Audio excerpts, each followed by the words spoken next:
Hi hello friends, എല്ലാവർക്കും my ഫ്രോക്സിലേക്ക് സ്വാഗതം. അപ്പോൾ നമ്മൾ എങ്ങനെ സ്വന്തമായി ബിസിനസ് തുടങ്ങാം, ഫ്രോക്ക് ബിസിനസ് തുടങ്ങാം എന്ന സീരീസിലെ 4ാമത്തെ ഫ്രോക്കാണ് ഞാൻ ഇന്ന് കാണിക്കുന്നത്. വളരെ സിമ്പിളായിട്ട് തയ്ക്കാൻ പറ്റുന്ന വളരെ ഈസി ആയ ഒരു ഫ്രോക്കാണിത്. അപ്പോൾ ഇതിന് മുമ്പിട്ട ഫ്രോക്കുകളെല്ലാം തന്നെ ഒത്തിരി പേര് തയ്ച്ചു നോക്കിയെന്നും കറക്റ്റായി അങ്ങനെയൊക്കെ പറഞ്ഞ് ഒത്തിരി കമൻറ്റുകൾ വരുന്നുണ്ടായിരുന്നു, ഇഷ്ടപ്പെട്ടു എന്നൊക്കെ പറഞ്ഞിട്ട്. അപ്പോൾ ഒത്തിരി സന്തോഷമുണ്ട്. അപ്പോൾ നിങ്ങൾക്ക് വളരെ ഈസിയായി തയ്ക്കാൻ പറ്റുന്ന അടുത്ത ഫ്രോക്കാണിത്.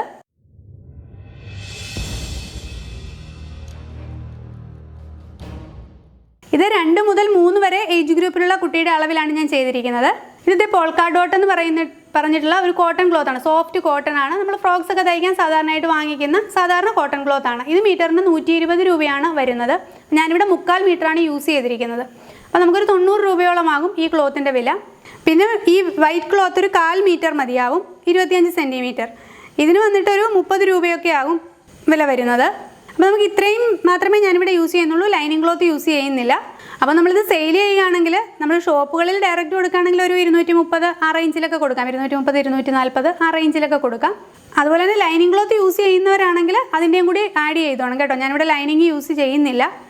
അതെല്ലാം നമ്മൾ ഡയറക്റ്റ് കസ്റ്റമേഴ്സിനാണ് കൊടുക്കുന്നതെങ്കിൽ നമുക്കൊരു 280, 270, ഒരു 300-ൽ താഴെ ആ ഒരു റേഞ്ചിൽ നമുക്കിതിന് വാങ്ങിക്കാം. അപ്പോൾ ഇത് നമുക്ക് ഈ സ്കേർട്ട് പാർട്ടിനുള്ള ക്ലോത്താണിത്. അപ്പോൾ ഇതിൻ്റെ മെഷർമെൻ്റ് ഒന്ന് നോക്കാം. ഇതിൻ്റെ ലെങ്ത് വന്നിട്ട് 16 ഇഞ്ചാണ് ഞാനിവിടെ എടുത്തിരിക്കുന്നത്. തയ്യൽ തുമ്പ് അടക്കമുള്ള ലെങ്താണ് പറയുന്നത്. അതുപോലെ തന്നെ ഈ ക്ലോത്തിൻ്റെ വിഡ്ത്ത് 23 ഇഞ്ചാണ് എടുത്തിരിക്കുന്നത്. അപ്പോൾ അതുപോലെ തന്നെ പല കഴിഞ്ഞ ഫ്രോക്കിലിൻ്റെ കമൻറ്റ് ഉണ്ടായിരുന്നു, ഫുൾ വിഡ്ത്ത് എടുക്കണോ എങ്ങനെയാണ്. അപ്പോൾ ഇത്തിരി വലിയ കുട്ടികളാണെങ്കിൽ ഒരു 5 വയസ്സ് 6 വയസ്സൊക്കെ ആണെങ്കിൽ നമ്മളിപ്പോൾ ഒരു 36 ഇഞ്ചുള്ള ക്ലോത്ത് ആണെങ്കിൽ ഫുൾ വിഡ്ത്ത് എടുത്തെന്ന് വെച്ച് കുഴപ്പമൊന്നുമില്ല. പിന്നെ ചെറിയ കുഞ്ഞുങ്ങളാകുമ്പോൾ അവർക്ക് വെയിറ്റോ അങ്ങനെയൊക്കെ ഉള്ളതുകൊണ്ടാണ് ഞാൻ കുറച്ച് വിഡ്ത്ത് കുറച്ച് എടുക്കുന്നത്. ഈ മെഷർമെൻറ്റിലുള്ള 2 ക്ലോത്ത് ഉണ്ട്, ഫ്രണ്ടിലും ബാക്കിലുമായിട്ടുള്ള ക്ലോത്താണ്. അപ്പോൾ ഇത് നമുക്ക് ഇങ്ങനെ ഒന്നുകൂടി നമ്മൾ മടക്കുന്നു. ഇവിടെ ക്ലോസ്ഡ് ആയിട്ടുള്ള പോർഷനാണ്. ഇവിടെ വന്നിട്ട് 4 പീസായിട്ടിരിക്കുന്ന പോർഷനാണ്. നമ്മൾ ഈ 4 പീസായിട്ടിരിക്കുന്ന ഈ ഓപ്പൺ ആയിട്ടുള്ള പോർഷനിൽ ഇവിടെ നിന്നും ഇങ്ങോട്ടേക്ക് ഒരു 2 ഇഞ്ച് ഒന്ന് മാർക്ക് ചെയ്യുന്നു. അതായത് ഈ ഓപ്പൺ പോർഷനിൽ നിന്നും ക്ലോസ്ഡ് പോർഷനിലേക്ക് ഇങ്ങോട്ടേക്ക് 2 ഇഞ്ച് ഒന്ന് മാർക്ക് ചെയ്യുന്നു. അതുപോലെ താഴേക്ക് ഇറക്കം വന്നിട്ടൊരു 2.5 ഇഞ്ചും മാർക്ക് ചെയ്യുന്നു. എന്നിട്ട് നമുക്കതൊരു ബോക്സ് ആയിട്ട് ഇങ്ങനെ വരയ്ക്കാം. അതിങ്ങനെ കർവായിട്ടൊന്ന് വരച്ചിട്ട് ഇവിടെ നമ്മൾ കട്ട് ചെയ്യുകയാണ് ചെയ്യുന്നത്. നമ്മളിത് ഈ പോർഷൻ കട്ട് ചെയ്തതിന് ശേഷം ഇവിടെ സെൻറ്റർ ഭാഗത്ത് നമ്മൾ മടക്കി വെച്ചിട്ടുണ്ടല്ലോ, ഈ ഭാഗത്തായിട്ട് ഇവിടെ നിന്ന് താഴേക്ക് ഒരു 1 ഇഞ്ചൊന്ന് മാർക്ക് ചെയ്യുക. ഇതുപോലെ 1 ഇഞ്ചൊന്ന് മാർക്ക് ചെയ്യുക. എന്നിട്ട് ഈ മാർക്കിങ്ങിൽ നിന്നും ഇങ്ങോട്ടേക്ക് ഇങ്ങനെ ഒരു ലൈൻ വരച്ചിട്ട് അതുകൂടി നമ്മളിങ്ങനെ ഒന്ന് കട്ട് ചെയ്തെടുക്കുക, ചെറിയ കർവായിട്ട്. എന്നിട്ട് ഈ പോർഷൻ കൂടി നമ്മളിങ്ങനെ കട്ട് ചെയ്യുക. ഈ ഭാഗം ഒന്ന് കട്ട് ചെയ്തതിന് ശേഷം നമ്മൾ ഈ സെൻറ്റർ പോർഷനിൽ ഒരു നോച്ച് കൊടുക്കുക. നമ്മളിവിടെ നിന്നും പ്ലീറ്റ്സ് ഇടുമ്പോൾ കൃത്യമായിട്ട് കൊടുക്കാൻ വേണ്ടിയിട്ടാണ്. അപ്പോൾ ഇങ്ങനെ ഒരു നോച്ച് കൊടുക്കുക. അപ്പോൾ നമ്മുടെ സ്കേർട്ട് പാർട്ടിൻ്റെ കട്ടിങ് കഴിഞ്ഞു. ഇനി നമുക്ക് യോക്ക് പോർഷൻ കട്ട് ചെയ്യാനെടുക്കാം. ഇനി ഞാൻ ഇവിടെ യോക്ക് പാർട്ടിന് 2 പീസ് വൈറ്റ് ക്ലോത്ത് എടുത്തിട്ടുണ്ട്. അപ്പോൾ നമുക്ക് ഇതിൻ്റെ മെഷർമെൻ്റ് ഒന്ന് നോക്കാം. ഇത് വന്നിട്ട് 10.5 ഇഞ്ച് നീളമുണ്ട്. അതുപോലെ തന്നെ ഇതിൻ്റെ വീതി 12.5 ഇഞ്ചോളം വീതിയുമുണ്ട്. അപ്പോൾ ഈ ക്ലോത്തിനെ നമ്മൾ ആദ്യം ഇങ്ങനെ മടക്കുന്നു, പിന്നെ ഇങ്ങനെയും കൂടി ഒന്ന് മടക്കുന്നു.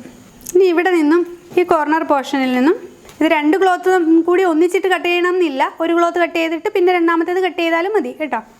ആദ്യം നമ്മൾ ഇവിടെ നിന്നും ഇങ്ങോട്ടേക്ക് ഞാനൊരു 2 ഇഞ്ച് മാർക്ക് ചെയ്യുന്നു. 2 ഇഞ്ച് മാർക്ക് ചെയ്യുന്നു. അതുപോലെ തന്നെ കഴുത്തിൻ്റെ ഇറക്കം വന്നിട്ട് 2.5 ഇഞ്ചും മാർക്ക് ചെയ്യുന്നു. നമ്മളിവിടെ നിന്ന് ഇങ്ങോട്ടേക്ക് കഴുത്തിൻ്റെ അകലവും ഇവിടെ നിന്ന് താഴേക്ക് കഴുത്തിൻ്റെ ഇറക്കവുമാണ് മാർക്ക് ചെയ്തിരിക്കുന്നത്. ഇനി നമ്മളിതുപോലെ കർവ് ഷേപ്പിൽ വരച്ചിട്ടുണ്ട്. ഇനി ഇവിടെ നിന്നും താഴേക്ക് ഒരു 2.5 ഇഞ്ച് വീതം ഇങ്ങനെ മാർക്ക് ചെയ്ത് പോവുക. അപ്പോൾ നമ്മൾ ഈ കർവായിട്ട് വരച്ച ഇവിടെ വെച്ച് വേണം മാർക്ക് ചെയ്യാൻ കേട്ടോ, അല്ലാതെ ഇവിടെ വെച്ചല്ല, ഇവിടെ വെച്ച് വേണം ആ മെഷർമെൻറ്റ് എടുക്കാൻ വേണ്ടിയിട്ട്. 2.5 ഇഞ്ച് ഇങ്ങനെ ഫുൾ റൗണ്ടായിട്ട് അങ്ങനെ മാർക്ക് ചെയ്ത് പോവുക. ഇനി നമ്മളിത് ആദ്യം ഈ ഭാഗം കട്ട് ചെയ്യുന്നു, അതിനുശേഷം ഈ ഭാഗം ഇങ്ങനെ കട്ട് ചെയ്തെടുക്കുന്നു. നമ്മളിത് ഈ പോർഷൻ കട്ട് ചെയ്തെടുത്തിട്ടുണ്ട്.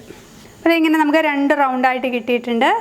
ഇനി നമ്മളിതിൻ്റെ ഈ ഭാഗത്തു കൂടി ഒന്ന് സ്റ്റിച്ച് ചെയ്യുക. ഇവിടെ നമ്മൾ ഈ സൈഡിൽ കൂടി ഇങ്ങനെ ഈ എഡ്ജിൽ കൂടി ഇങ്ങനെ സ്റ്റിച്ച് ചെയ്തിട്ടുണ്ട്. നമ്മളിത് ഇതിങ്ങനെ ഒന്ന് മടക്കി നോക്കി. ഇത് യോക്ക് പോർഷനാണ്. ഇത് ഫ്രണ്ടും ഇത് ബാക്കുമായിട്ടൊക്കെ വരുന്ന പാർട്ടാണ്, ഇങ്ങനെ വരുന്ന പാർട്ടാണ്. അപ്പോൾ നമ്മൾ ഇനി ചെയ്യേണ്ടത് ഈ ഭാഗത്തു കൂടി നമ്മൾ സ്റ്റിച്ച് ചെയ്യണം. ഇങ്ങനെ പുറമേ കൂടിയും സ്റ്റിച്ച് ചെയ്യണം. അപ്പോൾ ഇവിടെ നിന്നും സ്റ്റിച്ചിങ് സ്റ്റാർട്ട് ചെയ്ത് ഇവിടെ എൻഡ് ചെയ്യുന്ന രീതിയിൽ വേണം സ്റ്റിച്ച് ചെയ്യാൻ വേണ്ടിയിട്ട്. ഇങ്ങനെ ഈ പോർഷനിൽ കൂടി ഔട്ടർ പോർഷനിൽ കൂടിയും ഇതേപോലെ തന്നെ സ്റ്റിച്ച് ചെയ്തെടുക്കുക. ഇതിൻ്റെ ഔട്ടർ പോർഷനിൽ കൂടിയും നമ്മൾ സ്റ്റിച്ച് ചെയ്തിട്ടുണ്ട്. ഈ ഭാഗത്ത് സ്റ്റിച്ച് ചെയ്തിട്ടില്ല. അപ്പോൾ നമ്മൾ ഇവിടെ ഒന്ന് കട്ട് ചെയ്യുന്നു. ഇനി നമ്മളിതൊന്ന് റിവേഴ്സ് ചെയ്ത് എടുക്കുകയാണ് ചെയ്യുന്നത്. ഇതിങ്ങനെ ഫുള്ളായിട്ട് ഇങ്ങനെ ഉള്ളിൽ കൂടി ഇങ്ങനെ കടത്തി എടുക്കുക. നമ്മളിത് ഫുൾ റിവേഴ്സ് ചെയ്തെടുത്തിട്ടുണ്ട്. കണ്ടോ? അപ്പോൾ സ്റ്റിച്ചിങ് ഒന്നും പുറമേ കാണുന്നില്ല. ഈ ഭാഗത്ത് ഇത് ഉള്ളിൽ പോയി. അപ്പോൾ ഇങ്ങനെ എടുത്തിട്ടുണ്ട്. അപ്പോൾ ഇതേ കണ്ടോ, ഇങ്ങനെയാണ് നമ്മുടെ യോക്ക് പോർഷൻ വരുന്നത്. ഇത് ബാക്ക് പാർട്ടാണ്, അതിനാണ് അവിടെ കട്ട് ചെയ്തത്. ഇവിടെ നമുക്കൊരു ഓപ്പണിംഗ് വേണമല്ലോ ബാക്കിൽ, അതിന് വേണ്ടിയിട്ടാണ് ഇങ്ങനെ കട്ട് ചെയ്തിരിക്കുന്നത്. ഇതാണ് നമ്മുടെ നല്ല സൈഡായിട്ട് വരുന്നത്. ഇനി നമുക്ക് ഇത് ഇങ്ങനെ കൃത്യമായിട്ട് നിൽക്കുന്നില്ല എന്നുണ്ടെങ്കിൽ ഒന്ന് അയൺ ചെയ്തെടുക്കുക കേട്ടോ. എന്നിട്ട് നമുക്കിതുപോലെ ഇങ്ങനെ വെക്കാം. നമ്മളിങ്ങനെ മടക്കി വെച്ചതിന് ശേഷം ഇവിടെ നിന്നും ഇങ്ങോട്ടേക്ക് ഒരു 3 ഇഞ്ച് മാർക്ക് ചെയ്യുക. അപ്പോൾ ഇവിടെ നിന്നും 3 ഇഞ്ച് ഇവിടെ താഴത്തേക്ക് ഇങ്ങനെ ഒന്ന് മാർക്ക് ചെയ്യുക. ഇതേപോലെ തന്നെ ഇതിൻ്റെ ബാക്ക് പീസിലും ഇങ്ങനെ ഒന്ന് മാർക്ക് ചെയ്യുക. അപ്പോൾ ഇത് നമ്മുടെ ശരിക്കും നമ്മൾ ഈ സ്കേർട്ട് പോർഷൻ കട്ട് ചെയ്ത് നിങ്ങൾക്കിത് മനസ്സിലായിട്ടുണ്ടാകുമെന്ന് വിചാരിക്കുന്നു. സ്കേർട്ട് പോർഷൻ നമ്മൾ ഇവിടെ ഇങ്ങനെ ഒരു 2.5 ഇഞ്ച് കട്ട് ചെയ്തിരുന്നു. അപ്പം ഇവിടെയാണ് ഇങ്ങനെ വരേണ്ടത്. അപ്പം നമ്മുടെ കൈക്കുഴി പോലെയാണ് ഇത് വരുന്നത്. അപ്പോൾ കൃത്യം 5 ഇഞ്ച് കൈക്കുഴി കിട്ടും. ഇനി നമ്മൾ ചെയ്യേണ്ടത് സ്കേർട്ടിൻ്റെ ഈ പോർഷൻ ഉണ്ടല്ലോ, നമ്മൾ ഈ റൗണ്ട് ആയിട്ട് കട്ട് ചെയ്തിരിക്കുന്നത്, ഇതൊന്ന് ഡബിൾ ഫോൾഡ് കൊടുത്തിട്ട് ഇങ്ങനെ ഒന്ന് മടക്കി തയ്ക്കുക. ഇത് ഈ പോർഷനിലും മറ്റേ പീസിൻ്റെ 2 പോർഷനും അതുപോലെ തന്നെ മടക്കി തയ്ക്കുക. ഈ ക്ലോത്തിൻ്റെ ഇതുപോലെ നമ്മൾ ഈ ഭാഗം മടക്കി തയ്ച്ചിട്ടുണ്ട്. ഇതേപോലെ തന്നെ മറ്റേ പീസിൻ്റെയും തയ്ച്ചിട്ടുണ്ട് കേട്ടോ. ഇനി നമ്മൾ ചെയ്യേണ്ടത് ഇതിൻ്റെ ഈ സെൻറ്റർ ഭാഗത്ത് നമ്മളൊരു നോച്ച് കൊടുത്തിരുന്നു കട്ട് ചെയ്തപ്പോൾ, ഓർക്കുന്നില്ലേ? ആ ഭാഗവും ഇതിൻ്റെ സെൻറ്റർ ഭാഗവും ഇവിടെ നമ്മൾ മാർക്ക് ചെയ്തിട്ടുണ്ട്. ബാക്കിയുള്ള ഭാഗം ഈ ഭാഗത്തിൻ്റെ സെൻറ്റർ പോർഷൻ കണ്ടുപിടിക്കുക. എന്നിട്ട് ആ സെൻറ്റർ പോർഷൻ ഒന്ന് മാർക്ക് ചെയ്തിട്ട് ഞാൻ ഇവിടെ ഒരു മാർക്കിംഗ് കൊടുത്തിട്ടുണ്ട്. ആ മാർക്കിങ്ങിൽ ഇത് വരണം, ഇവിടെ ഈ ഭാഗം വരണം, കൃത്യം ആയിരിക്കണം. എന്നിട്ട് നമ്മളത് ഇതുപോലെ ഇങ്ങോട്ടേക്ക് ഇങ്ങനെ പ്ലീറ്റ്സ് ഇട്ട് തയ്ക്കുക. ഈ പോർഷനിൽ ഇവിടെ ഈ മാർക്കിങ്ങിൽ ഇവിടെ വരണം. കണ്ടോ? ഇതേപോലെ തന്നെ മറുഭാഗവും ഇതേപോലെ പ്ലീറ്റ്സ് ഇട്ട് നമ്മൾ തയ്ക്കുക. ഈ പോർഷനിൽ ഇവിടെ വരണം. ഇതേപോലെ ഫ്രണ്ട് പീസിൽ ഇങ്ങനെ തയ്ക്കുക. സെയിം ഇതുപോലെ തന്നെ ബാക്ക് പീസിൽ ഇവിടെ ഒരു ഓപ്പണിംഗ് ഉണ്ട്.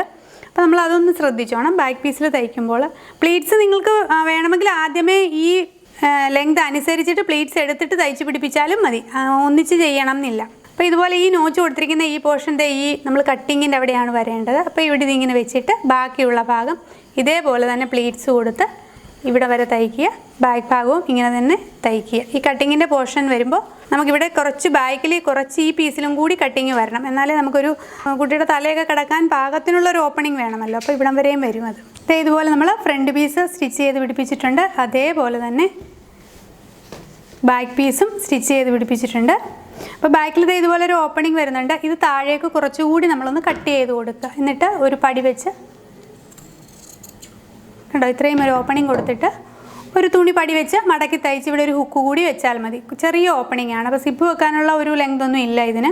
അപ്പോൾ ബാക്ക് ഓപ്പണിംഗ് കൊടുത്തതിന് ശേഷം നമ്മളിത് ഈ 2 സൈഡും ഇവിടെ നിന്നും ഇങ്ങോട്ടേക്കും സ്റ്റിച്ച് ചെയ്യുക. അതിനുശേഷം താഴത്തെ ഭാഗം ഡബിൾ ഫോൾഡ് കൊടുത്ത് ആദ്യം ഒരു ചെറിയ ഫോൾഡ്, പിന്നെ ഒരല്പം വീതിയിൽ ഫോൾഡ് ചെയ്ത് മടക്കി തയ്ക്കുക. പിന്നെ താഴെ ലേസോ അങ്ങനെ എന്ത് വെക്കണമെങ്കിലും വെച്ച് ഡിസൈൻ ചെയ്യാം. അതുപോലെ തന്നെ ഈ ഭാഗത്ത് നമുക്ക് ഈ തുണി കൊണ്ടുള്ള ചെറിയ ബട്ടർഫ്ലൈ ഒക്കെ ഉണ്ടാക്കി വെക്കാം.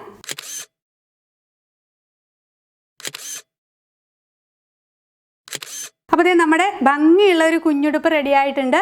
2 സൈഡും തയ്ച്ചു, താഴത്തെ ഭാഗവും മടക്കി തയ്ച്ചു. അതുപോലെ തന്നെ ഞാനിവിടെ ഒരു സാറ്റിൻ റിബൺ വെറുതെ വെച്ച് തയ്ച്ചിരിക്കുകയാണ്. ഈ സാറ്റിൻ റിബൺ ആണ് വെച്ച് തയ്ച്ചിരിക്കുന്നത്. ഇത് നല്ല ക്വാളിറ്റിയുള്ള സാറ്റിൻ റിബൺ ആണ്. ഇതിന് ഒരു റൗണ്ടിന് വന്നിട്ട് 120 അങ്ങനെ എന്തോ ആണ്, എനിക്ക് കൃത്യമായിട്ട് ഓർമ്മയില്ല ഇതിൻ്റെ വില. എന്നാലും സാധാരണ റിബണിനെക്കാട്ടിലും നല്ല വിലയുണ്ട്. പക്ഷേ ഇത് വാഷ് ചെയ്താലൊന്നും പോവില്ല. ഇതാണ് നമ്മൾ സാധാരണ തയ്ക്കുന്നവർ യൂസ് ചെയ്യുന്ന റിബൺ ഇതാണ്. അപ്പോൾ ആ റിബൺ വെച്ച് ഞാനിവിടെ തയ്ച്ചിട്ടുണ്ട്. പിന്നെ ഇവിടെ നമുക്ക് എന്തെങ്കിലും ഒരു ഫ്ലവറോ അല്ലെങ്കിൽ ഈ ക്ലോത്ത് കൊണ്ട് തന്നെയുള്ള ഒരു കുഞ്ഞു ബട്ടർഫ്ലൈയോ ഉണ്ടാക്കി വെക്കാം. നല്ല ഭംഗിയായിരിക്കും. നിങ്ങൾക്ക് വളരെ ഈസി ആയിട്ട് തയ്ക്കാൻ പറ്റുന്ന നല്ല ഭംഗിയുള്ള എന്നാൽ വളരെ സ്റ്റൈലിഷ് ആയിട്ടുള്ള ഒരു ഉടുപ്പാണിത്. ഇതൊരു 6-7 വയസ്സ് വരെയുള്ള കുട്ടികൾക്ക് വരെ ഇടാൻ പറ്റും എന്നാണ് എനിക്ക് തോന്നുന്നത്. നമുക്കിതൊരു 20 മിനിറ്റ് ഒക്കെ കൊണ്ട് തയ്ച്ചെടുക്കാൻ പറ്റുന്ന ഫ്രോക്കാണ് കേട്ടോ. വലിയ സമയമൊന്നും വേണ്ട ഇത് തയ്ക്കാൻ. വലിയ തയ്യലൊന്നും ഇല്ലല്ലോ ഇതിന്. അതുപോലെ തന്നെ ഈ ക്ലോത്ത് ഇപ്പോൾ ഈ കോട്ടൺ ക്ലോത്തിന് പകരം ഇവിടെ നെറ്റൊക്കെ വെച്ചിട്ട് ഇവിടെ നിറയെ ഫ്ലവേഴ്സൊക്കെ വെച്ച് നല്ല സ്റ്റൈലായിട്ട് കുറച്ചും കൂടി കോസ്റ്റ്ലി ആയിട്ട് നിങ്ങൾക്കിത് ചെയ്തെടുക്കാൻ പറ്റും. അടിയിൽ നല്ല ലൈനിങ് ക്ലോത്ത് ഒക്കെ വെച്ച്. അപ്പോൾ എല്ലാവരും ഇതൊന്ന് ട്രൈ ചെയ്ത് നോക്കുക. അപ്പം അടുത്ത മോഡലുമായിട്ട് ഞാൻ ഉടനെ എത്തുന്നതാണ്. അപ്പോൾ എല്ലാവരും ഷെയർ ചെയ്യാനും കമൻറ്റ് ചെയ്യാനും സബ്സ്ക്രൈബ് ചെയ്യാനും മറക്കരുത്. Thank you for watching.